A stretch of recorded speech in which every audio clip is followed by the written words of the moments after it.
erkläre ich die biestigen Biester zur wildesten Fußballmannschaft der Welt. Hey, verstecken wir uns nicht. Sag das deinen Biestern. Wir schießen sie nicht auf den Mond.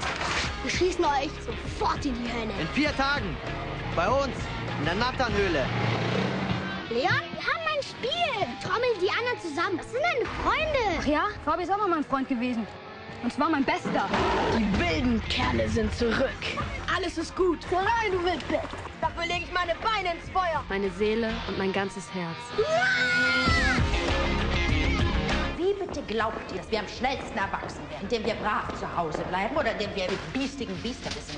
Alles ist gut. Solange du reich bist. Wild. Reich. Wild. Reich. Wild, wild, wild, wild, wild und nochmals wild.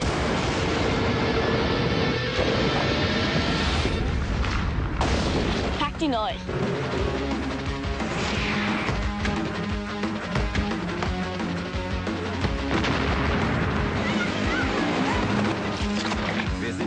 Der Albtraum beginnt.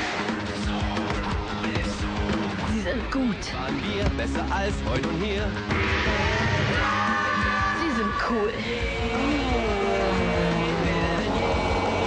Sie sind wild. Die wilden Kerle 3. Nervt. Du nervst. Ich weiß, ist mein Schicksal. Die besten wilden Kerle aller Zeiten. Demnächst im Kino.